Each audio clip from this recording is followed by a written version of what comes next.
Okay, we are live, finally. Hello to everyone that is here. Welcome to the OWLS end of live stream for March. Oh my goodness, just to get to this point is so stressful, people.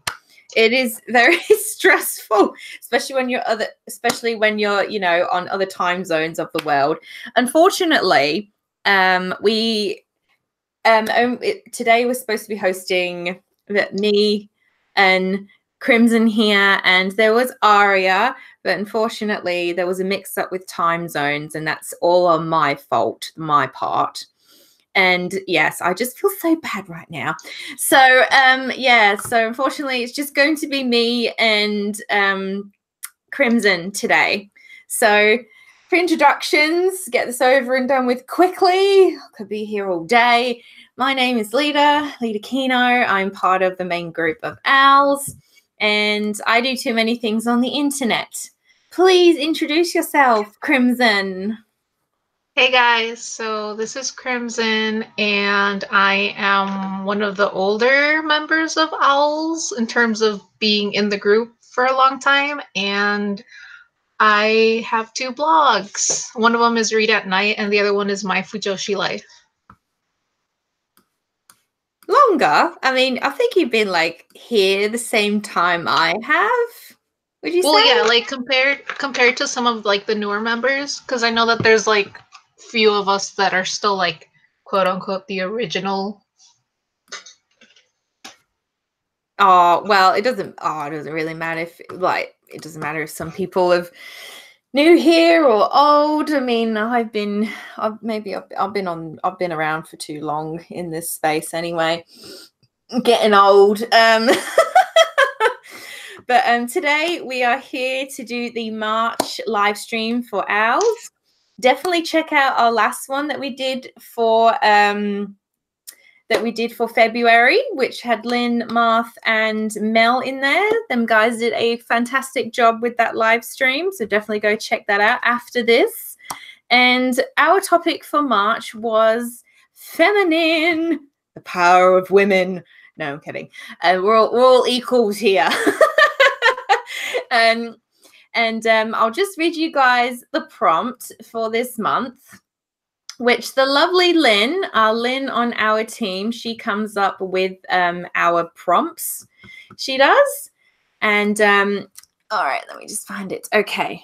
You probably can sense the unorganizingness in my voice right now. So our prompt is, in honor of Women's History Month, the OWLS bloggers will explore the concepts of I can't talk today. I can't even say that. Feminism. We'll just say feminism. We each have our own definition of these two terms, and we will explore our definitions using feminine characters from various pop culture fandoms. We will discuss how these characters are feminine or show signs of a feminist agenda. We will also share our personal stories about the amazing women that supported us in our lives, as well as sharing experiences involving women's rights, oppression within the patriarch, and issues of growing up as a woman or having feminine persona. So if you're new to our streams and what we do here at OWLS, because I didn't even say that at the beginning of the stream, go me! So we are a group of bloggers and YouTubers who like to promote acceptance, and we cover all worldly topics using pop culture, anime, TV shows, and we have these things called blog tours. And our members, we've got so many members now. Like, how many members do we have now? Crimson, do you reckon? I have no idea. I want to say somewhere in like. I'll say there's over 30 of us now. That's what I was going to say, around 30. Yeah. Yeah, no, our team's gotten pretty big. Yes, Lynn, you're right. Yes, and so either who is a YouTuber blog here do videos or blog posts talking about said topic, which is set by our lovely Lynn, chief editor, And we are going to be going through the post that we have for March. And I think this March month is quite short, isn't it? It's quite, yeah. There's only quite a few because last month was so long. We had quite a few. We had quite a few for February. It was a February. But we were going to do this in chronological order, but I have not even bothered to work that out. So we're just going to go in the set order. We're just going to go in the set order that is already put up on our roundup thing. So I think it just makes things a lot easier. So the first one we're going to be talking about is from, well, oh, mine. Mine was first. I thought it was someone else's. I forgot I went first. And my post I did called Inspiring Unconventional Heroines. And well, I can't really give my spill on this. Well, if we're hosting, we don't give our own spill on our own post. So this will be all taken away by Crimson. So take it away. I'm ready for your thoughts. I'm ready for the truth. Yes. So Lita talks about Austen's unconventional heroines, and I have never read any books by, I believe her full name is Jane Austen. But I've heard about it a lot. Pride and Prejudice is, I guess, one of those books that schools make you read for school. And I just really liked your post because you kind of mentioned kids and marriage, and that's always been something that I'm really like passionate about, because they're things I don't want. And I like how what's the name? Elizabeth, I believe is the character, Elizabeth Bennet. She is supposed to marry people, or I guess like in that time period, women married, women got married, women got married because of they wanted financial security, I guess, and that was the expectation. But this character does the opposite. She doesn't really care about securing this financial stuff. She's more interested in finding actual love, and I really like that part of it. Yay! Well, I'm glad you enjoyed my post, and I highly encourage you to either read Pride or Prejudice or watch any of the adaptations. Like I've loved this author and her work for years, and I can't never get enough of period dramas. And honestly, it was the first. What inspired me to write it was I just looked on my shelf and I'm like, that's it, Pride and Prejudice. So yeah, I was quite pleased with how this turned out, even though I feel like this topic was like a bit like out of my depth. Like I was a little bit unsure about it, but I think a lot of people had trouble. Yeah, well, I mean, it's good to like have challenging topics as we do, as we'll get into later, talking about what our April topic will be. And Megan in the chat says, do you like Agatha Christie? Yes, I do. I do like Agatha Christie. So that is mine out the way, and we're going to move on to the other members now because I got so many notes written here. So next up was Matt in the Hat, Maddie. And he talks about Violet Evergarden and Free Feminine, so versus Forced Feminine. So I'm going to get Crimson to start. Since I'm hosting, I feel like it's only right that you should talk first, and then I'll give my spiel last. Okay, I'll try to remember how to speak. Oh, you're doing fine. So Matt actually talks about Violet Evergreen, which is an anime I have not watched either. But reading his post, I'm like, I should like watch this. And he talks about how her character is I guess the setting is during a war, and she's being used as like a tool by one of the characters there because she's really good at combat. But I really like the how he kind of gives every character a place in like our society. Like Violet is the woman, and then we have Gilbert, who should be us in that we should accept women as they are, and that they don't need men to fight for them, which is one of the things that he mentions in there.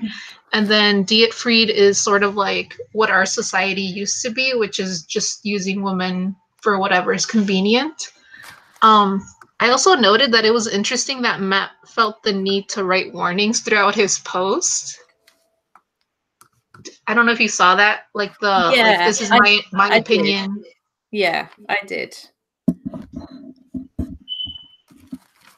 Oh, well, maybe obviously, you know, people like to put, you know, disclaimers whenever they talk about a said topic, you know, just for the benefit of saying, you know, this is my personal opinion, my thoughts, and that, you know, I'm not, you know, discriminating anybody, and, you know, everyone has the right to like put a disclaimer in their posts or not. So is there anything else? Oh, sorry, I guess what I thought was interesting was that he had to do that, because I feel like blogs are places where you just kind of put your own opinions, and how I don't think I've seen him do that before for like a tour. So I was like, this topic is sensitive. Yeah, no, it is a tough and a sensitive topic, and I think everybody this month did really extremely well looking at feminine in different angles, as we're going to go through. Is there anything else you would like to add, Crimson? Nope. Okay. I mean, like, I feel like you covered mostly how I feel about the post. And FYI, I always read, if I'm doing a stream, I always read the OWLS post before the stream. So it's like just fresh in my head. And so thank God for that. If I read these like a few days ago, I would have to go reread everything all over again. So that's how prepared we are here. We're so prepared. So I thought it was so fitting for Maddie to choose Violet Evergarden. It is a gorgeous series, Crimson. Of course, I highly encourage anybody to watch it. It's quite the emotional experience. You need a box of tissues like you need for bloody Clannad. Matt's post, how Matt starts his post off, he always gives an example of he always gives an example or a definition of what said topic is about. So I always love that. I honestly thought about doing that with my OWLS post, but he's the one out of everyone that always does it so detailedly. So I really love that about his post. Just wanted to mention that. But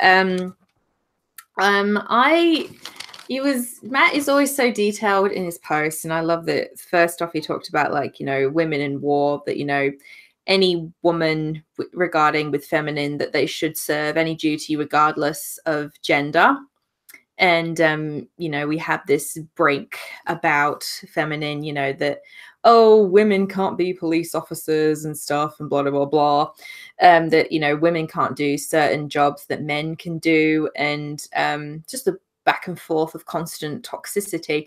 And that, you know, the main message that Matt says in his post is that, you know, there should be just always equal grounding between men and women, and feminine is like, I believe, is like a word, like, you know, for us women, but underneath it all, it's always about you know, equality between men and women, to have equal respect. And Matt also highlights about using feminine in the wrong way, that there are, you know, people that will take advantage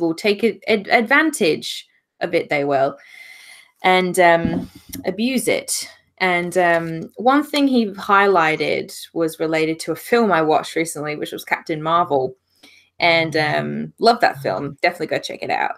And he talked about the main character who plays Captain Marvel, which is Brie Larson. I like Brie Larson. I've seen her in other roles in other previous works. But he highlights that, you know, there was a certain speech that she made which sounded very feminist. As you know, how feminism is on social media.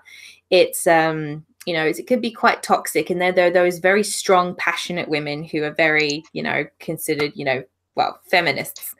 And there was a line that she says in her speech, which says, "I don't need a 40-year-old white dude to tell me what didn't work for him. A wrinkle in time, it wasn't made for him." She was critiquing about how in the film industry that there's not enough women critics, and that it seems all the critics in the film industry are all just white men. And you know, that was kind of a bit of a confronting quote to say. And I only managed to watch like a quarter of the speech of the video, but it was quite confronting her, because I didn't realize that she was very that passionate about, you know, feminism and that. And you know, I didn't really feel like it was a really just comment to make. And this is what angsts me about feminism, you know, where people just like push their opinions in your face. And yeah, I mean, that's not really made me change. It's made me change my opinion of her, of how she views feminism, but it's not made me change my opinion of her as an actor, or how she portrays herself like on social media. And, you know, I think she's a down-to-earth person, but towards feminism, I've changed my opinion about her. So, you know, I think with like celebrities, you know, there'll be some really down-to-earth women that are so strong-headed, but, you know, there'll be qualms and things that you don't like about them. And I can't think off the top of my head who's actually another celebrity that preaches feminism. But yeah, Maddie just brought up a lot of like really, you know, really strong stuff to do with feminism. I think you tackled the topic really well, Maddie. And I love that you brought up Violet Evergarden. You know, Violet, how she grew into this. She grew, you know, first she was like this. She was an empty doll. Like, she was emotionless. Like, she didn't know how to interact with people, or even know how to cry, laugh. And, you know, it's all about the experiences. And I believe that's another thing I'll touch upon in somebody else's post that they talked about feminism, a different angle. But I think you picked well, Manny, and I'm done. I'm so sorry that was so long. I have like a million notes here. So, all right. Now, Crimson, would you like to tell us who is up next? Up next is Adia, and she talks about Zombieland Saga. Okay, and you're welcome to go first. But you want a pedestal. So I feel like all of these shows that everyone's choosing are some that I haven't watched, because I have not watched this one either. But I really like the idea that she's talking about idols. I am not a huge fan of female idol groups for reasons. And I guess Zombieland Saga is about zombie female idols. And she talks about the different characters and how they, I guess how they're good representations of feminine. And I kind of relate this post to a series that I have read, and which is Bakuman, the manga about the manga industry. And I remembered that the main character has a girlfriend, and she's working to be a voice actress. And since we're kind of seeing how the industry works, we get to see how she has to struggle from like harassment, and like you have to do these things in order to move up and like be in popular shows to like voice acting and everything. So it's not really about your talent as a woman. It's more about like your appearance and like whatever you do to go up the ladder. And I have also heard that some idols. I think Aria from Fujinse, I forgot what it was. But I think she used to follow idols a lot, or someone did, and I remember reading that like actual idols struggle a lot when like they get married, they kind of lose a whole bunch of fans and like all these things that you wouldn't really associate with it, because I guess for me, if you're in an industry and you're doing well, it's because of like your skill.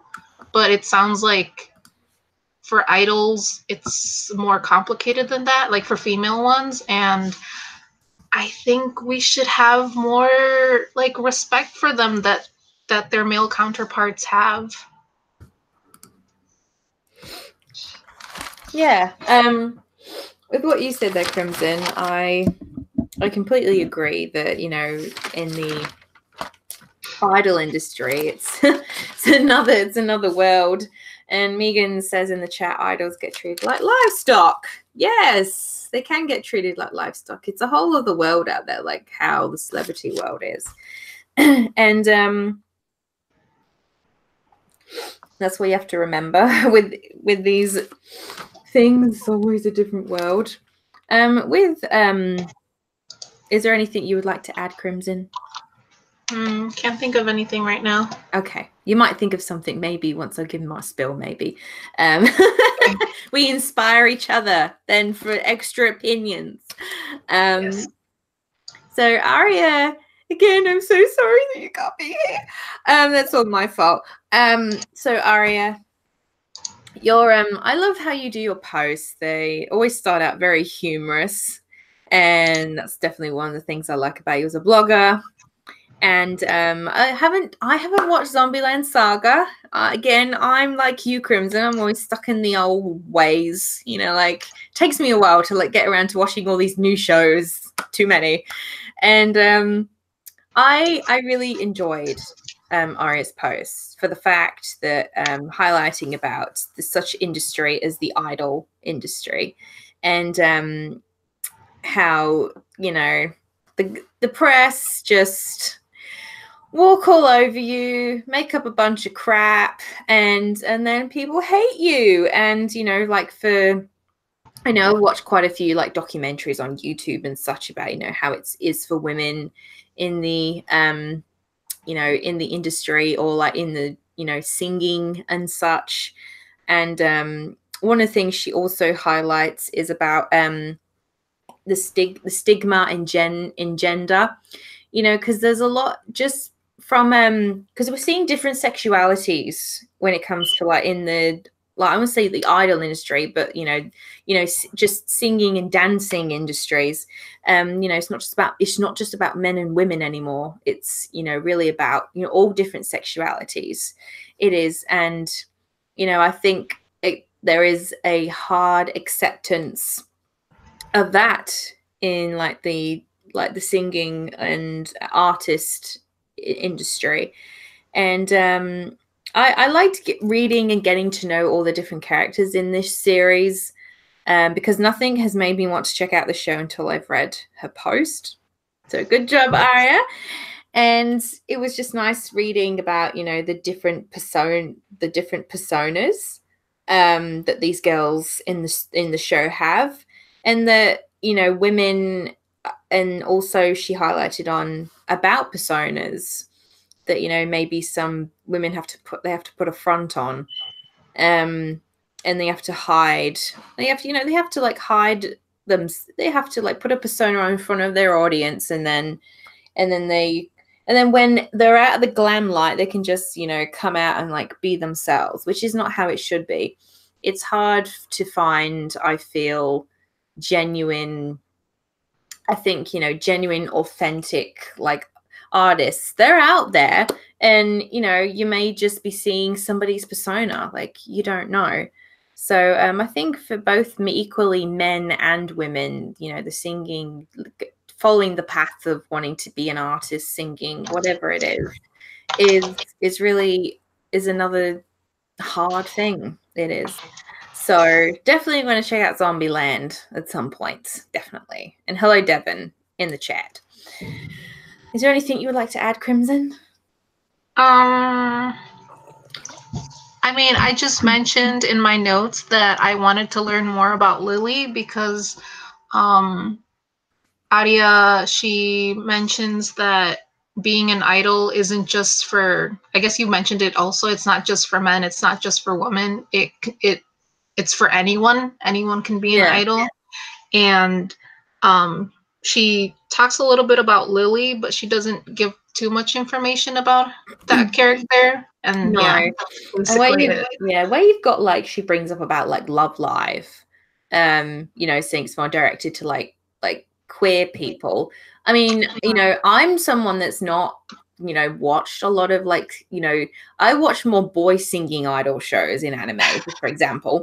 I try to keep away from both. Yeah. Well, I like to give things a try, and I said this year I was going to watch Love Live. And, you know, I feel like it's not just for, I mean, I can see the appeal for queer people. I can see it. But I believe that, yeah, it's like for anybody. Like, I feel like I will get enwrapped in it quite easily. But, yeah, I liked how she talked about, you know, with Lily. But mostly I liked it when she talked about who was it? She talked about the Persona one. I think it was Saki and Sakura. Yes. I like that little bit. I did. So I like that this series seems to be more. It's definitely a series not just about zombies. It's more than that, which is so interesting. Zombie idols. Yeah. All right. I didn't think it was going to be about idols. I saw Zombieland Saga and I was like, what is this about? No, I had no idea. So, all right. Next up, I realize I've wrote everyone's thing in order. Next up is Taku. If you're here, as usual, Taku is usually lying in the shadows somewhere in this stream, or he might not be. But he talks about a series that I'm currently watching at the moment. So this is like convenient timing. He does She Flies Again, The Stellar Women of Space Battleship Yamato 2199. Such a weird end title for the show with a number. Weird. So Crimson, I'll get you to start us off.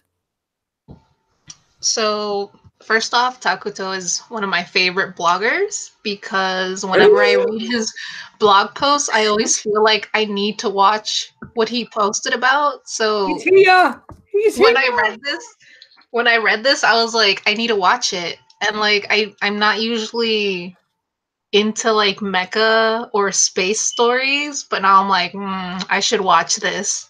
So just starting off with that.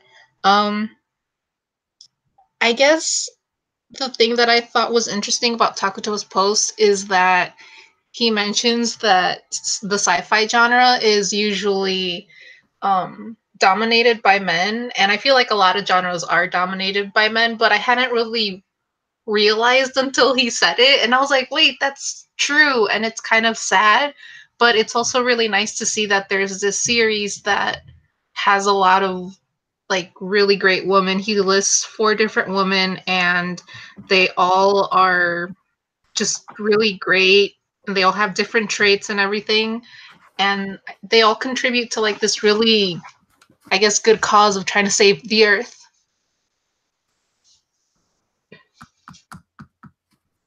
That's all.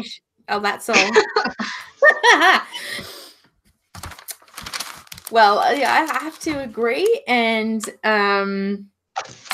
it's just so funny that he picked this show, and I'm like currently watching it at the moment. Taku, I just got onto the 2nd season of this series. Of course, I'm loving it, and what can I say about Taku's post? Taku just has this beautiful flow with words that I just sometimes don't feel capable of. It's like a work in progress for me.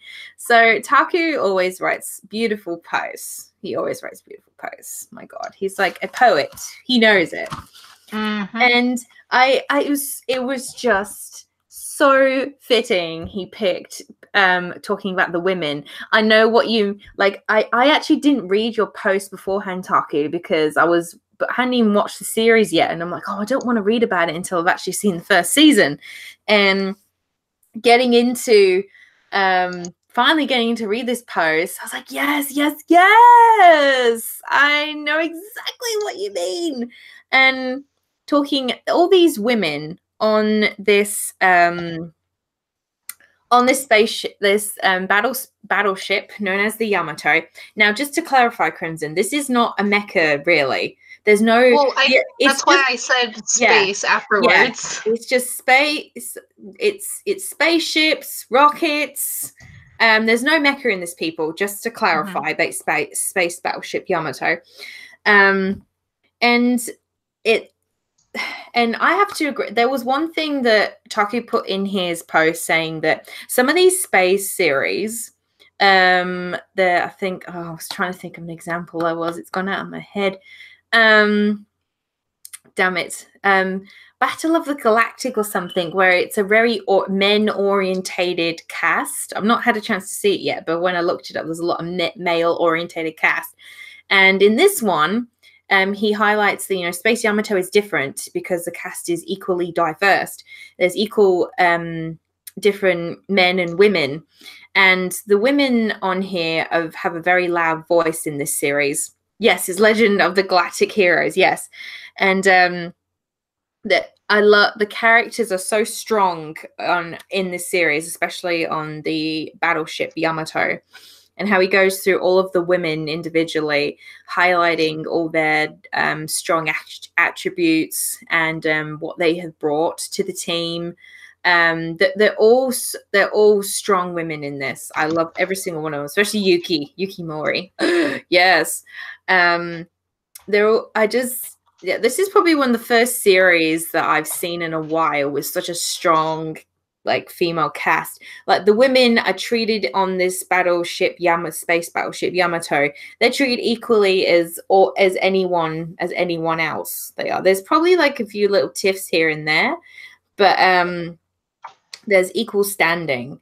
And I feel definitely this series emanates a very feminist approach, definitely on the space battleship Yamato. So, and also he highlights about there's some carbon copies among the cast as well, but most of them are all very, very fleshed out characters they are. So I'm extremely enjoying the series. Cannot wait to finish the series 2. And yeah, that's all I've got to say about that. All right, who's next, Crimson? I am. Oh, no! Time to roast you. No, I'm kidding. I'm ready. I'm ready. There's no roasting on owls over here. Oh, you're welcome, Taku. You're welcome. Now. Fan favorite. Oh, I can't pick favorites in this particular tour. Everybody did such a good job. I think a lot of the posts were really good. I couldn't pick a favorite either. No, everybody did such a different angle. I was like, oh, I didn't think of that. Oh, I didn't think of that either. But hey, this is what I love about this group. That, all the different opinions that everyone has, and just being able to read them or watch the video. If anybody does a post or a video. And, I just love reading everyone's collective thoughts, and it'll always be fun here. All right, so Crimson. Yes. Miss Crimson did a different approach to this tour. She did a view take looking into the music genre of reggae. I call it reggae. Is it reggae? Yeah. I call it reggaeton, but I'm saying it in Spanish. Oh no, some people call it reggae. But so this is a genre of music that I think some people aren't really that familiar with. It's very urban hip hop with as she quotes here, with Latin influences. Now, I love this genre. Would you be surprised if I told you of you know, I know some of these names and I've got some of them on my playlist. Only some of them. So like I know like there's Yandel and there's Yankee and Daddy Yankee. Like Daddy Yankee's got a good flow with his words. And she talks about in these Latin influenced like urban hip hop songs, some popular ones.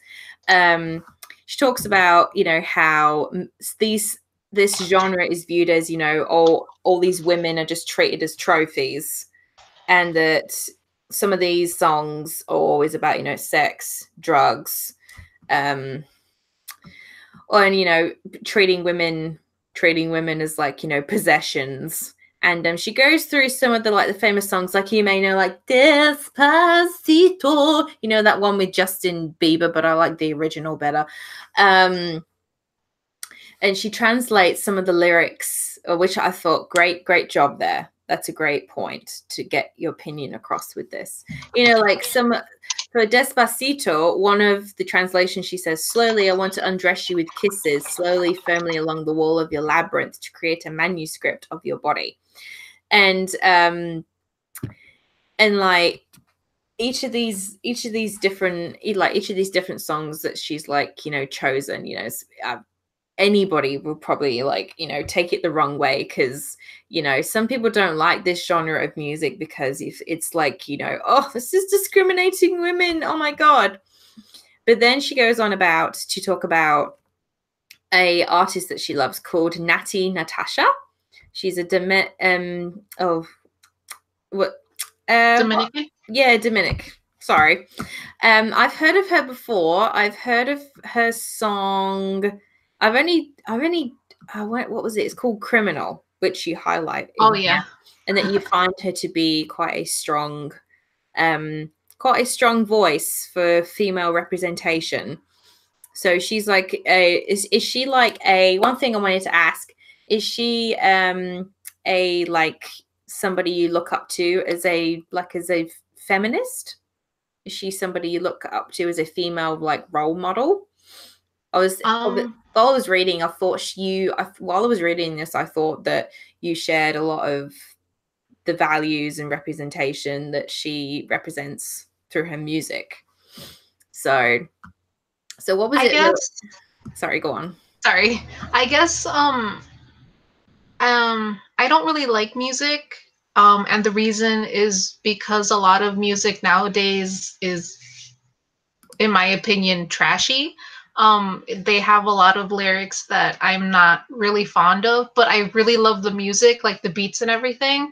And so I try to stay away from music. But recently I started to listen a lot to, yeah, Lynn, but you listen to old music. That one's pretty good. The newer stuff hasn't really been that great. And so I guess like I really like this genre because I like how it sounds. I like the beat. I don't know, I really like it. And so a few months ago, I watched an interview with Natti Natasha and how she wants to take back female sexuality from this genre that is pretty much been dominated by men for like ever. I think I kind of related to rap and how they represent women in that type of music. And so I've been noticing that she really has been doing what she says she wants to do, and I really like that. So I guess I like admire her, but I don't know if I would go as far as saying she's like a role model for me, but I can see her being a role model for people that listen to this genre, especially, you know, young girls. And I think that's really important, especially in like a genre like this. Yeah. Okay, that's all right. Just clarify for me that she wasn't I just want to clarify if she was like a role model for you or not. But like I listened to, actually had a chance to listen to a couple of her tracks before we did this stream. And you know, yeah, she's got a like really nice voice and she does some really nice, you know, raw lyrics. It reminded me of a Romanian artist that I followed for the last few years. Her name is Inna. And she, in the spotlight for ages, you know, she was, you know, sucked into the norm. She did a lot of pop songs, and just this year she came out with a new album called Yo, and it's she sings in only Romanian, and it's very different to what she has ever done. None of that pop crap. It's very raw and real. She talks about women in Romania through her lyrics in her songs, and it's very different to what she's done, and I just love that she's taken this approach. One thing I look up to her as a like feminine sort of role model when it comes to music, that she's never been anything but herself throughout the whole, even if when she was following the usual pop trends, but she always made her heritage known. She wasn't always saying, I'm Romanian and I'm nothing else. And so I could relate to this post in that way. Check out our music. It's got some interesting tracks. But yes, that's all I have to say. So great job, Crimson. I think I really like this approach that you took in talking about a genre of music that doesn't get a look in a lot half the time. So good job, Crimmy. You going all shy now? You got nothing to say? Well, I mean, my post says it all. Oh, yes, of course. Of course. I know. All right. Next up, we have Jack. And he looks at the angle of work and harassment. I was wondering if someone's going to tackle this. And he uses the anime, which I cannot say the bloody name of it. Can you say it, Crimson? Agretsuko? Yeah. I wasn't. Maybe. If I can't pronounce something, Crimson, I'm just going to get you to pronounce it, because I butcher Japanese names and titles. I will try. But yeah, so as usual, take it away, Crimson. You're going to be first every time. Okay. I hope I haven't bored everyone at this point. No, I think I've bored everyone. So for this one, I don't understand Lynn, but in this one, I never understand her. So in this one, Jack pretty much talks about this series that I thought was really interesting. I think most of everyone has kind of been taking a little bit more of like a personal side to things. And as one of the few males in the tour this month, I thought that it was interesting that he kind of went about this post more like data and statistics, and how like Japan is like number 110 out of 149 countries in terms of like the gender gap in like the workplace. And I don't know, I like really like this post. I mentioned that people usually think that anime is about like for children, or like it's a cartoon or whatever, but this is one of those animes that looks the most like a cartoon, but it's talking about like a topic that's really serious and even grown up, I would say. So I think that it's possible to like have this type of awareness in younger people, but people aren't really doing it. And I really like a section in here that he says, however, the lack of attention on these problems also speaks to another problem, the unconditional veneration of Japanese culture. It seems as though for the many fans of anime and other forms of Japanese culture that recognize and understand the problems with such culture, there are just as many who would rather be in love with the idea of Japan rather than the social cultural reality. And I think that tends to be sort of the mindset a lot, where people kind of just consume media and they don't really realize what they're consuming sometimes. And yeah, I really like this post. Yeah, I feel like you've just, pretty much said everything I wanted to say. Like, I like the approach Jack took on the statistics and that. Sorry, I didn't have a chance to like go through and read them in more detail. Some of those reports were really long. Yeah, I didn't check out the report. I was like, I believe you. But I haven't seen this anime. Of course, it looks bloody hilarious. A woman, everyday salary worker, and then just to relieve the stress of life, who wouldn't want to go in a karaoke room and rock out to some heavy metal? I probably do like 90s music. That would be me personally. But I agree. The quote that you just said from his post, Crimson, I definitely it hit home for me.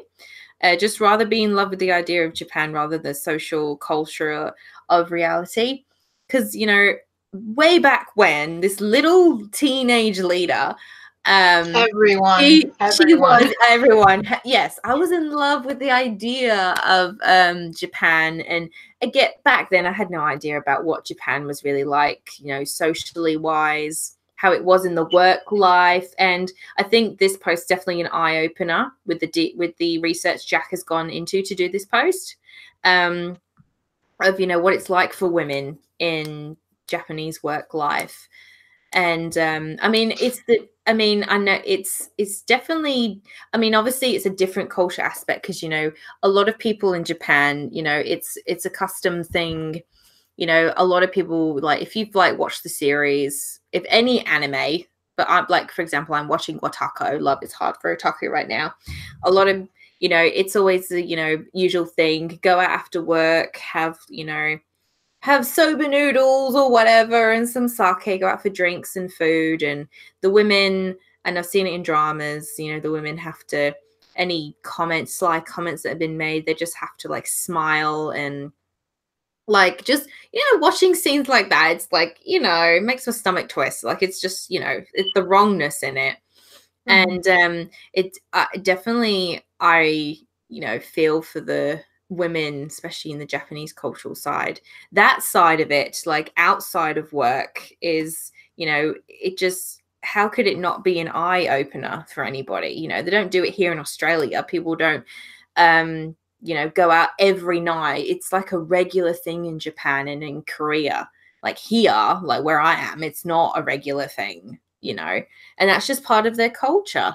And I respect that probably Japanese women, and probably have it a bit harder than anyone else, like, especially with work harassment. But as with anything goes, work harassment is everywhere. We have faced it. We all have dealt with it in some shape or form. But this is just a great post from Jack as an eye opener for, this is saying, hey, this is like a real raw side of Japan. It's not just about, oh, it's such a pretty city, all the landmarks and blah, blah, blah, blah. Like, this is what happens in real life, in real Japan. So I loved that was the main message of this, and I'll definitely check out the show. So great job, Jack. Great job with this post. Just to kind of add to what you were saying, yeah. I think it's because I think there's a part in Jack's post where he mentions that people don't really report like all of these things. Like, there's a really low percentage of being reported. Here, like, I think it's like a universal problem. I think a lot of women do kind of find themselves in similar situations, just that I think you hear about it more here, but less out there because of like what's expected. Here, I think women can be a little bit more vocal about certain things, but still there are like consequences sometimes. Like, I'm watching The Good Doctor right now. Yeah, I was so happy. And one of the characters in there, she gets sexually harassed, and when she reports it, it's like they don't believe her. They think that, the guy's just trying to be friendly, and then the guy actually gets a promotion when he's like transferred, and it's sort of like, why can't you just fire him? Like, why can't you take us seriously? So I think it's a problem that's pretty universal. Yeah, no, I agree that, it takes a lot of, it's the same as with, violence, women, violence against women and all that. It takes a lot of, guts to, speak up and, let people know like what's going on. And again, it's always leads to fear. Fear just takes over. So that's just a, way of life. That's, Japan, Japan work culture is not really excluded from that, and anywhere in the world is not excluded from that. I think it's always will be an ongoing thing.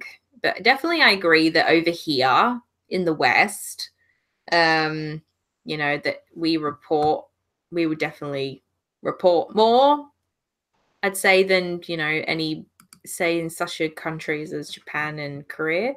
I don't know. I'm just totally going off of what I think here, but Jack certainly brought up a interesting point. He did. So, alrighty. Next up, we have, and I think she's gone to sleep now, but we have Megan. She's still there. Megan, because you can pronounce this name in different ways. In the UK, we pronounce it Megan. And here in Aussie, people pronounce it Megan. So I'm going to pronounce it Megan, because that's just how I was brought up with. And Megan, she covers a video game character, and she calls in a post is called Because She Cares. So take it away, Crimson. Okay, so Megan talks about Resident Evil. I have attempted to play this game once, and I died very fast. I can see that happening. I can see that happening to me too. I'm not really good at these types of games, but I thought this post was really interesting because Megan says in here, I'm bad at being a woman. And I just thought that, like, I connected with that sentence so much because, like, I'm a woman, but I've never thought that I was, like, a good woman. And that kind of brings up the question of what does it mean to be, like, good at being a woman? And it's like, well, that's sort of what this tour is all about. We're kind of discussing what feminine means and, like, all these things that society kind of puts on us versus what women actually feel and, like, think about. So I thought that was a really interesting point that I really, really liked and understand. And she also mentions that she grew up idolizing men in media, which I think is another issue that I'm hoping that with all these shows that we've talked about can, start to work better, because a lot of women in media, like Takuto said, are just carbon copies of each other. So it's really nice to see all of these women that are, like, exceptional and, like, really great. But yeah, she also mentions, I guess, like, the bigger point of this post was that just because you're emotional doesn't mean that you're weak, and that seems to be the strength of Claire, one of the characters in this franchise. So I really liked this post, even though she says it was not a good post. It was a very good post. Yes. Yes, I totally must add to that, because it was a good post. I'm nausea is rubbing off on me of the fact that I like short, sweet posts now. Some of you guys, I've been a crime with it, write novels, but that's okay. Yes, we would rather you speak all your thoughts than hold back. That's the thing.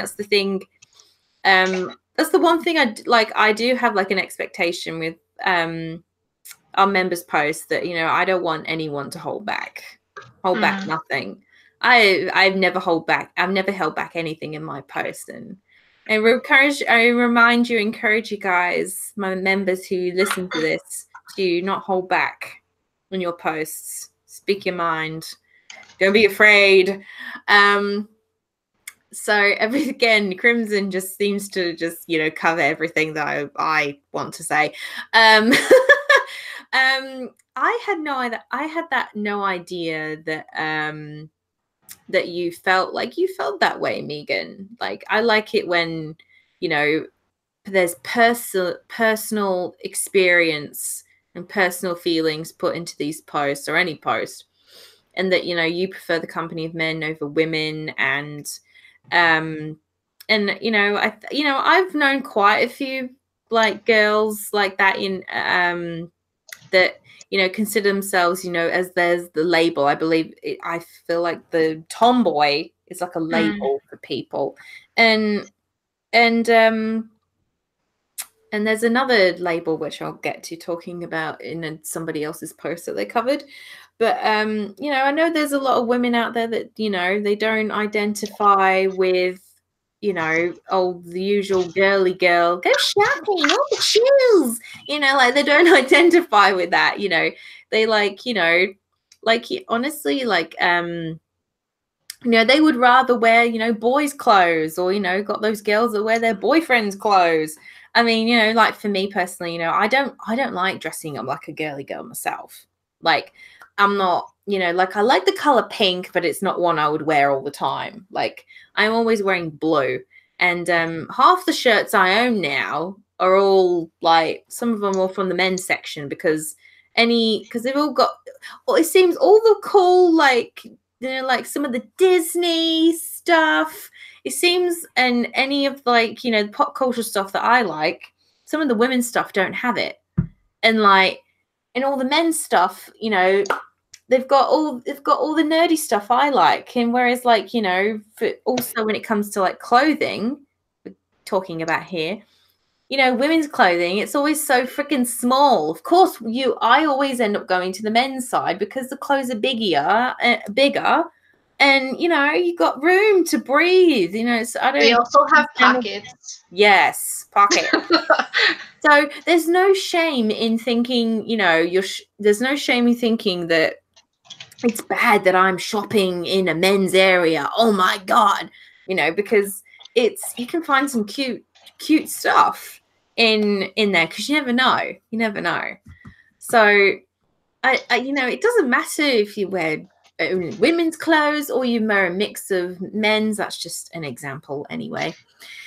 But and I feel like to say, like, who cares if, like, you're not a girly girl person? And you know what? I've known plenty of people that, you know, got along with just men, and they had like maybe 2 friends that were girls, and, you know, they got along with them fine. You know, it's always an interesting mix of who you like to have, who you end up hanging out, who you most end up like hanging out with. And I liked, you know, mentioning about, you know, video game Resident Evil. I've never played the games, but I loved hearing about Claire, and, you know, of you addressing Megan, that, you know, it's you know, always portrayed that female characters like portrayed as overly emotional. I think that relates to in real life with women as well, that, you know, we are sensitive creatures, as I have been told once by a man. And, you know, saying that we're so over emotional about everything, blah, blah, blah. Oh, I hate that comment. Like, I absolutely hate it when people have said it to me. And it's like, you know what, I've said to this certain individual that said, oh, he's so over emotional. I said, well, it's because I give a damn. It's because I give a damn. And, you know, maybe it is true that you know, women are a bit more sensitive than men, because men don't, you know, it's like when saying men shouldn't shed their tears in front of everyone. They have to be prideful and like just soak it up, whatever is happening in front of them right now. You know, it's the same for men. Like, you know, it looks so weak that if men cry. I don't think it's weak at all. It's just all these stigma statements, like, like ones I just mentioned that just float around, and it's all so annoying. It is also annoying because it's a bunch of rubbish. You know, you got to cry when you cry. You got to say what you want to say, and you know. So yeah, this post really got me wrapped. It did. So oh, hello, Jiro. Jiro's like, I hold in my manly tears for a minute. Yes, we know you're a sensitive one, Jiro. But yeah, Megan, I think you did great on this post, and simply saying because she cares. So that's all I have to say. That's all I have to say. And now you can go to sleep because I'm sure it's really late for you where you are right now. All right.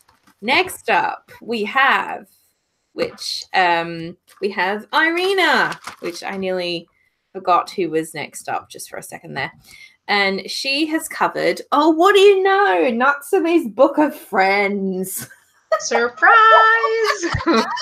Okay, I'm sorry. I just had to grill you a bit there because you covered Natsume last month. It's fine. I'm beginning to lean towards I'm going to watch Natsume's Book of Friends maybe this year, and she covers Rico. Is it Yeah, Rico. Is that how you would say it? Crimson. I don't know, Rico and me. I say it Reiko, but I don't know. I'm sure it's right. Yeah, I don't know why I go Ree. I'm sure it's Raiko. Maybe it's Raiko. Oh no, maybe Irina can correct us. Anyway, start us off, Miss Crimson, with Irina's post and what you thought of it. Yes, so Irina is another blogger that I really like because she kind of says things how they are. And I guess I will start at the beginning. She says, I'm no longer sure what femininity means because there's just been a lot of change. And she mentions that good night. She mentions that that's a good thing.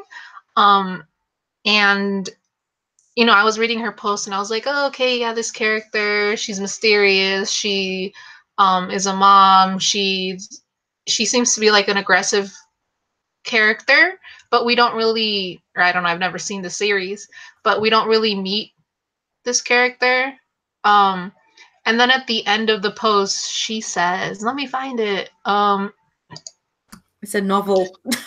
At least for me, Reiko was feminine because she wasn't limited by descriptions.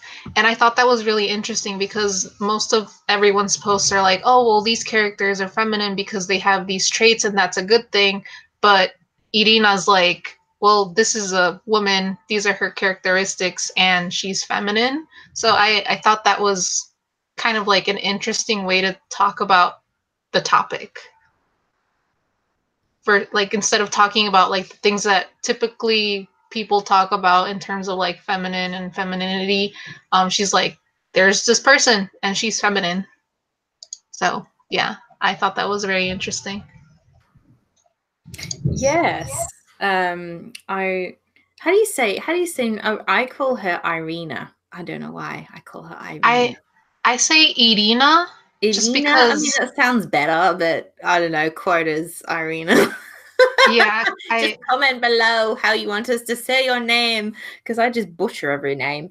But as once again, as I said, you chose Natsume's Book of Friends, and following on what From Crimson said, extremely interesting post. Irina says it like it is, and I just, you know, I respect her a lot as a blogger.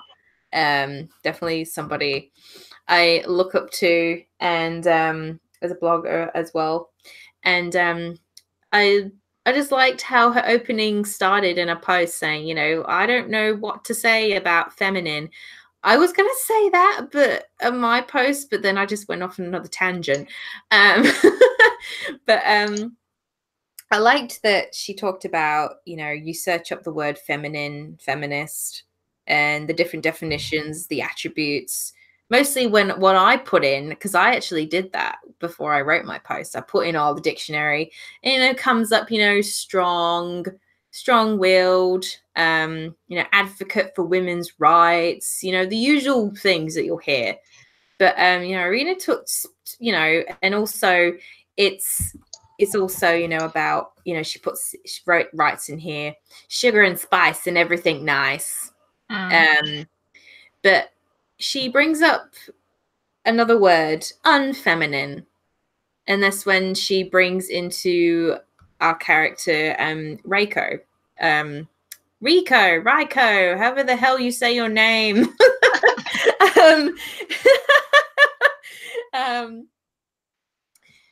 That she is she's unlike, she's unfeminine. She's not, strong-willed and out there. And she's, that her behavior, as she describes, as like tomboy. She's not the traditional feminine, as it says in the dictionary, quote, if you Google it. And saying that she had quite a brash manner as like a form of kindness. And to sum up her character, she said it in a quote, being a brute while showing tenderness. And I thought that said it in a nutshell for her character that she was describing. That there are people out there that don't know how to, well, women don't know how to communicate their feelings. And I felt, I'm like that sometimes. Like, I'll come off a bit like toughy, but underneath, like, I'm nice as pie sometimes. But he's a thug. fuck. Let's not get into that. And sorry if you can hear a vacuum noise at the moment. So apologies. This is live. But she says here, being harsh, out of sentiment, being wild and free, and a mother bound of responsibility and imposed social expectations. I feel like that describes perfectly what unfeminine is. And it doesn't mean to say that these kind of women that doesn't mean to say that these kind of women are not feminine at all. It's just their way. It's just their upbringing. And reading into this character more, it sounds so sad of her actual whole existence.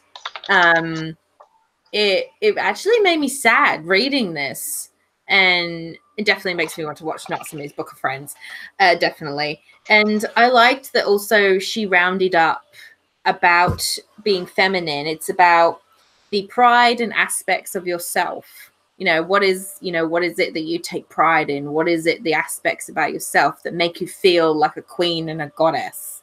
So I loved that summary of being feminine. Irina, so good. Your post was so bloody good. So that's all I have to say on that. So well done, Missy. Well done. All right. We're on to the next one. Oh no, we have to talk about this one. I might be sad on this one. This is our chief. This is Lynn. This is Lynn's post. It's called Mother and Daughter Bond. Crimson, will you start this one? Because I'm not ready to yet. I'm not ready. Yeah, so before I start on Lynn's, I just want to say that she stole my idea. No, I'm just kidding. But Lynn talks about her bond with like her mother, and then her mother's bond with her mother. So it's kind of like this tradition, I guess, that is being passed down between them, which is basically like everything that they've learned, they kind of pass down to their kids. So I really like this post because it's personal. And I was actually thinking of writing a post about my mom, but I was like, people are probably tired of hearing me talk about my mom.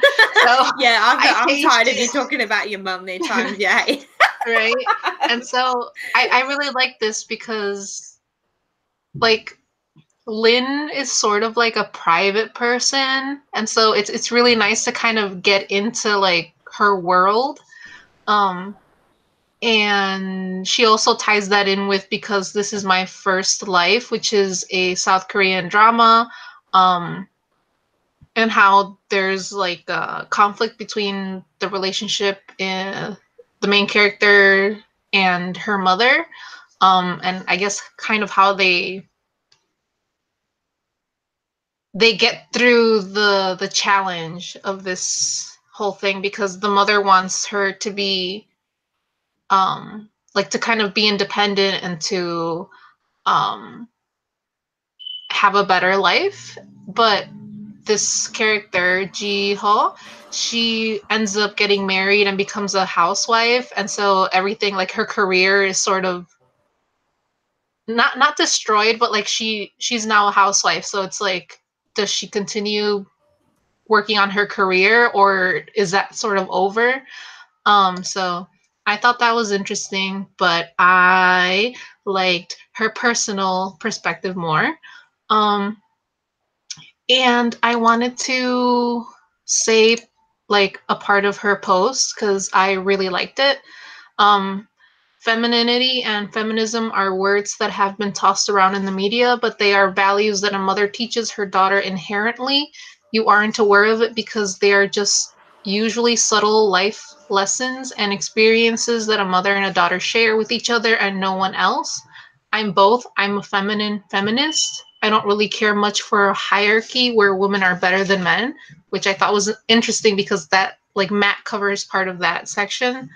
All I care about is that I will be treated fairly and with respect regardless of my gender. So I really like that section.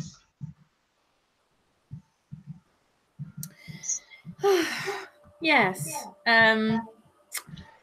Well, when I was reading this post, I thought, she's gonna bring it up. She's gonna bring it up because this comes from a personal place. It does, and if you go read her post, you will understand why. I'm not going to tell you why.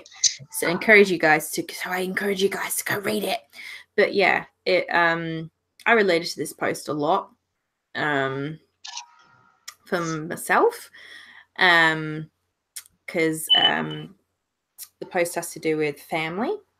I know that's quite obvious saying like mother, but I've lost somebody and that I was extremely close with. And next to my mum, they were the second person that taught me a lot of things. And this post like really hit home for me, and of how I've brought up my opinions. I think about a lot of things, that this person had a lot of influence over me. They did.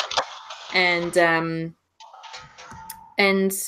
I believe that it's not, I believe that before like you fully grow up and you're exposed to the world of social media and the internet and you make friends, your first lessons, your first ever life lessons, they come from your parents. And definitely mothers' roles are huge. Of course, like I would say my dad's always taught me the best of things. It's too much of a jokester, my dad. But I love the sentence that you read out, Crimson, that says that there are how some of the values I hold now, they've come from my mum, and they've come from the other person as well. That's where all my things come from. So yes, this post hit home, and it was nice for you to share this with all of us, Lynn. We like you being more personal. It's fine to be private. She's not so private with me, really. I know a lot about Lynn. I could talk all the day about her. But anyway, thank you for sharing your post with us, and it was really nice. Short and sweet. All right. Next up, we have Mel. And I realized that my WordPress has unfollowed me from everybody's account. What the hell? Fix that later. And Mel looks at all the Full Metal Alchemist women. So take us away, Crimson. Okay, so I think this is the only show that I've actually watched on this list, which is Full Metal Alchemist. And I really like this post because whenever you think of like strong female characters, like Full Metal Alchemist is sort of like that one show that I always think about. Um, because I think all of the women in the series are great. So I really like that Mel talked about it. Um, she mentions Winry Izumi Olivier, I think. I've never said her name out loud, but she's the general. And Risa. Risa's my favorite, FYI. Um, so I really liked it. Um, and I think like a lot of the people that like from before, she mentions that it's okay to be affectionate and to have like a softer side and to be like Izumi is a housewife, but she's like one of the strongest characters in this story and she's a mother, like she's motherly. Um and then you have like Olivier who's a completely different character. She actually writes the Ice Queen on here. I don't remember if that's actually like one of her names, but that's a pretty good description for her. Um, she's part of like the military and she's a major general, which I think means that she's very important. I don't know like things like that, like levels in the military. And so usually men don't really respect women. I think that's the idea that I really get in like the military. But here she's like the one leading everyone and everyone really respects her and is loyal to her. So I liked it. Yeah, I had a feeling that Mel was going to pick Full Metal Alchemist because I know I've spoken with Mel beforehand, and like I know she loves this show a lot. And I can say that I've seen Full Metal Alchemist. I've seen the original. I haven't seen Brotherhood yet. Everyone keeps egging me about that. Yes. Yeah, I know. Maybe this year it'll happen. Maybe, but look, I really enjoyed when I watched Full Metal Alchemist, the original, very gripping series. Of course, why it's so popular, and of course, yeah, I fully have to agree. All the women in it, they're so strong in all of their each and own individual ways. Winnery's, very like headstrong, but she's like really sweet underneath. I would consider her like as what Irina said, like a bit like unfeminine. She seems to like hang out with the boys type of girl. Yeah. And she's really tough. Yeah. And hello, Matt in the hat. Hello, Maddie. Izumo is actually my favorite female out of all of them. Just love how she treats Ed and Al. She was such a great like motherly like presence for them in their lives. When they lost their real mum, and she's just great. And then of course, we have Olivia. Is that his name? Olivia? It's Olivia. Is that how you say her name? It looks like it says Oliver here. No. I was looking at the spelling. I've never said her name and I was like, I think it might be Olivier, but yeah, maybe it's I don't Olivia. know. I didn't get to see too much of her, to be honest. I can't really say much on her, but obviously Risa Hawkeye's like her dedication to Lieutenant Mustang. Oh my god, it's ship worthy. But yeah, she knows how to hold a gun. She knows how to hold a gun. But I felt that Mel just did a great roundup of why these women are so fleshly out, so strong, and have such a very strong presence as much as the men. So yes, well done, Mel. So Takuto is letting us know that it is a French name and it is pronounced Olivier. Oh, Olivier. Oh, okay, gotcha. Thank you for quoting this, Taki. All right, we're down to the last two now. So second to last is Yumi Deku, and they cover the series. March comes in like a lion. I'm not seeing the series. Crap, still. And they cover Kawaii Moto Akari, symbolic of growing up. Take it away, Crimson. So as soon as I saw the picture for this, I was like, I've not watched it. And then I saw the title for it, and it was what is it again? I wrote it down. March Comes in like a lion. And I was like, I don't really watch this type of genre, but after reading this post, I'm like, I kind of want to watch it now. I think that when people think of feminine, like the traditional role is like a mother and everything. And I have come to learn that being a mom is really hard. And I'm not a mom, but I see it.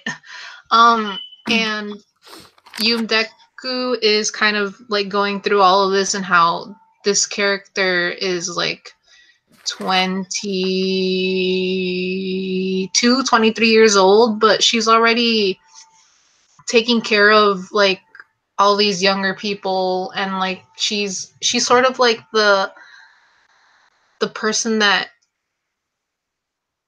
um kind of glues the whole family together, and she's like a support for these other characters.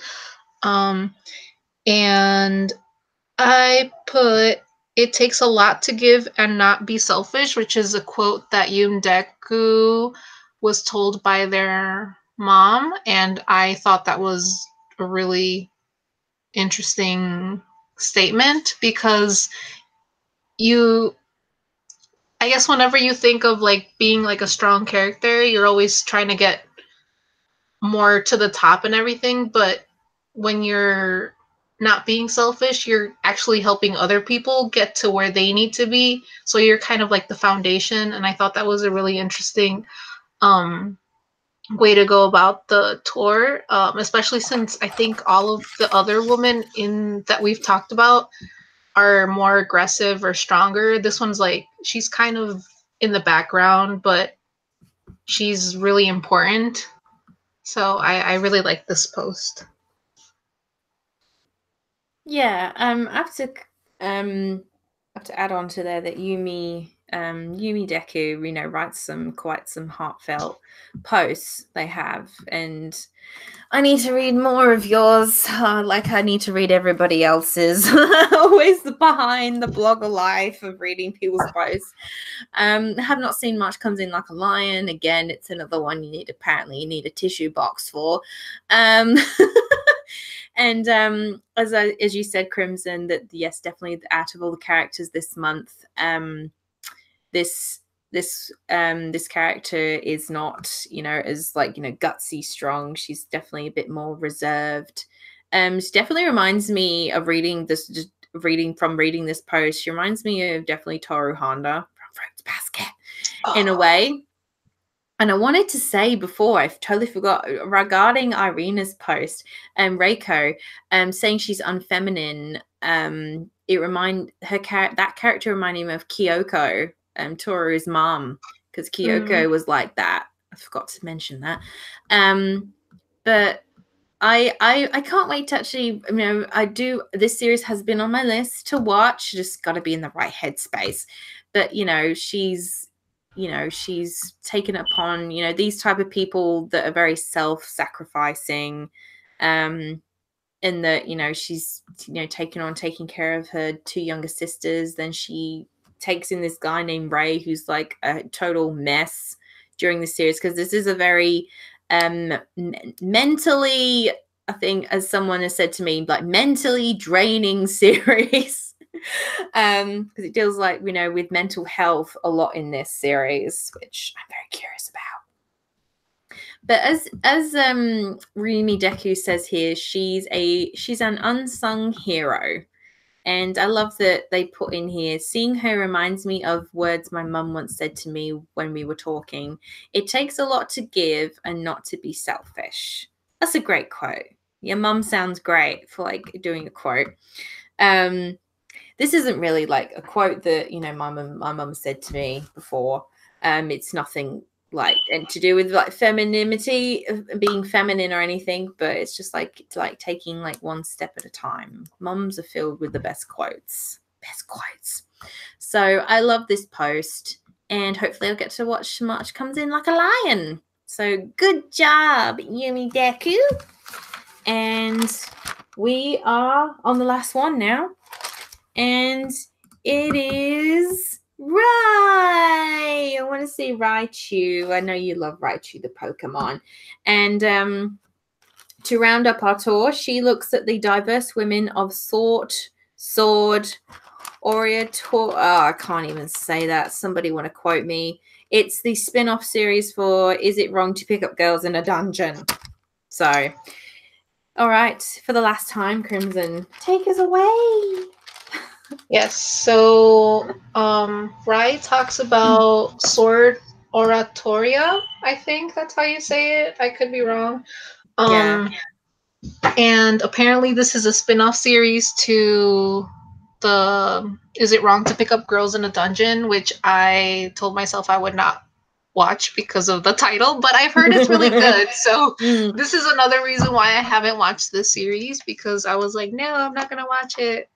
But I think that Rai's post was a really good way to kind of close the tour, because she kind of talks about like a lot of things that pertain to like it's not just about feminine and femininity. She also talks about like race and like sexuality and like body image or body type. So I really like this post. And I whose post was it? Like Aria's post. I am really interested in Loki. When I watched the Marvel movies, I instantly fell in love with Loki, and it seems that I feel the same way in this story too. Because Loki is sort of the I actually didn't know this, so when I read this, I thought it was really interesting.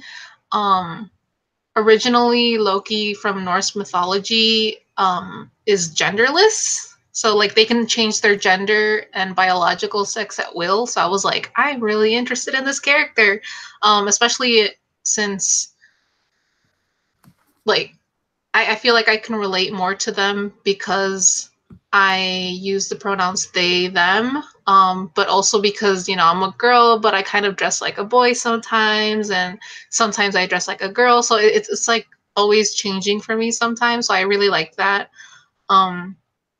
I also like that this show has like a lot of representation. Like I already mentioned the other forms, but I forgot to say that there's also representation and anxiety.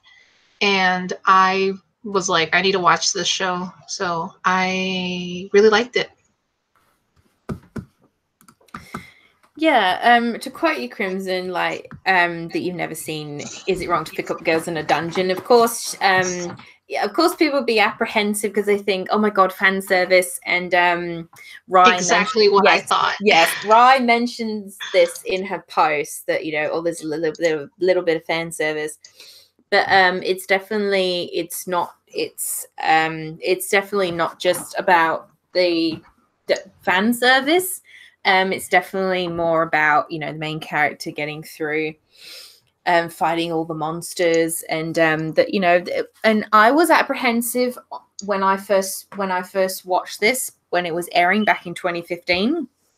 But wow, it's been that long? It's about only 12 to 13. Yeah, it's been that long. It's about 12 to 13 episodes. It's been 4 years. So it's getting a second season and it's getting a movie. Instead of the long title, people refer to it as Dan Machi, just so people know. But yeah, the series really surprised me. I ended up really falling in love with it. It was definitely more than like the fan service. It was about, you know, the main character Bell, you know, trying to make his way through the top of the dungeon. It's set in a video game setting, and I love the women do stand out in the series. I was surprised about that, and it was just a really adorable series. I think it's just one of those that you've got to give it a chance. Just wanted to quote you on that, Crimson. But I have not seen this spin-off yet. I'm always apprehensive sometimes with spin-offs. Sometimes I just forget that they're there. Sometimes I'll be quite honest. But I liked that one character with Dan Machi that I was never bothered about, which was, you know, that she first highlights is Ainz Wallenstein.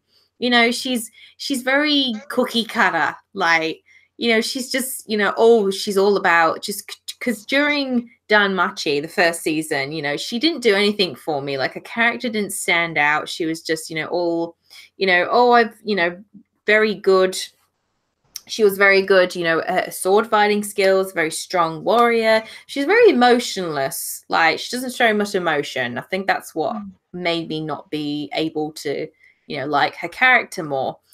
But it seems in this spin-off that she's, you know, her character's let loose a bit. There's a bit of more development for her, because I think in the season 1, as Rai quotes, that she is she's put as this unreachable ideal on a pedestal, because the main character for the Danmachi is Belle. It is a guy, just so you know, but his name's Bell. And he admires Ainz. He does, you know, as this, you know, goal to be this great adventurer and everything. And it's nice, it seems, that in this spin-off that she's not put as this character that's, you know, this unreachable ideal on a pedestal, that she is much as strong as any said person, and that she which makes her even a greater role model. It does, for both men and women. So it's nice that her character was developed a little bit more. So I'm glad for her. I am, but she still seems like emotionless half the time. I'm sorry. But I wanted to also ask you something, Rai, regarding your post as well. She talks about these twins. Talks about, you know, that they're, you know, colored twins, or, you know, we get a more diverse cast. We do. And I'm all for having more diverse cast like this, definitely. The two sisters that she talks about, Tony, how to say it, or Tona. I don't know how the hell to say it. She says that I think that Tony has more feminine characteristics, more traditional feminine characteristics. I just hope that you can actually comment down below and just, you know, explain a bit more on that. So, like, what do you mean by more traditionally feminine characteristics? Because as we were discussing earlier, there's, you know, it's a wide variety definition of what feminine is, because feminine now, the definition of it is so much broader. It's just, you know, it's like it's exploded, the definition of it. So if you could just quote me on that regarding that character, that would be great. Oh, it's not like, it's not a, yeah, because just traditional feminine characteristics. I don't know if this is really relating to, like, Irina, you know, saying, you know, oh, girls that, you know, like, you know, all about women's rights, little headstrong, blah, blah, blah. So, sorry, what did you want to say, Crimson? Oh, I said that I was curious about that too, because she has pictures of all the characters, and then she has the sisters there, and I'm like, they kind of both look like traditional female, like, visually, right? Because they have, like, a very poor battle dressing. Yeah, but yeah, no, it's okay. There is the fan service element. Yeah, but in the text, Rai says that Tiona has more boyish appearance, and she tends to act more like a tomboy. And I'm like, well, they kind of look the same. The only difference is like the breast size, which she'll maybe it's because mentions. we're just seeing it from the visual perspective, like, because we've not seen the show. But maybe, Rai can, like, abbreviate more on the issue for us. And she says here, presenting different female types and mannerisms in anime as well. So maybe she can quote us on that. But look, overall, I think it was a great pick. It definitely, from all the members that looked at a diverse range of women this month, I think my favorite was Rise, looking at the diversity of women in an anime series, all the women characters. So definitely hope they'll get to watch this spin-off at some point. So good job, Rai. I enjoyed it. I did. If you could just quote us on that little thing, that would be great. You can just message us or comment down below. And that is it, my friends. That is all of the posts for this March. for our feminine tour.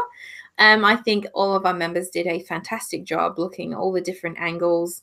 I don't think me and Crimson can pick any favorites. I don't like picking favorites anyway, because everybody does a great job for this group. This group wouldn't be where it is today without all of our members. Yes, Lynn, you're done tweeting. I love the way you've tweeted, put out the tweets, quoted some people's paragraphs. God, you put me to shame that I haven't done that before. You need to tell me what you used and stuff to make those up. You have to tell me afterwards. But Crimson, would you like to tell us what our April theme is and the prompt? Yes, so for April, we're going to be talking about masculinity.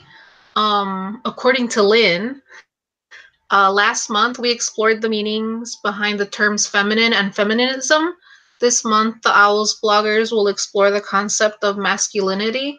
We each have our own definition of what it means to be masculine, and we will explore our definitions using masculine characters from various pop culture fandoms. We will discuss how these characters are masculine or show signs of a masculine persona. We will also share our personal stories about the amazing men that supported us in our lives, as well as sharing some of our experiences growing up as a man or knowing men who struggled with the masculine identity. And then she gives some examples as JoJo's Bizarre Adventures, Naruto, and My Love Story. The schedule is up on the OWLS website, and our participants will be Naja, Irina, Takuto, me, Matt, Megan, Fred, Scott, Jack, and Lynn. Maybe there might be add-ons, just so you know. Some of we always do add-ons. just FYI. So really exciting. We're covering equal, feminine, and now it's the boys' turn. So really excited for this month, and this month starts on the 8th, which is in a few 2 or 3 days time. So, and that is it for us for this live stream. Thank you for being here, Crimson, hosting. And each month, you won't always see the same people. Every month there'll be different members hosting each blog tour live stream. So we're trying to change it up a bit. And as always, feel free to follow us on our blog. And we have a Facebook and Twitter at OWLS Bloggers, no caps in there. If you would like to join OWLS, we have go to our contact me page on our blog, and someone will get back to you as soon as possible. And I hope you all had fun listening to us talk about feminine. And we will see you guys for next month for masculinity.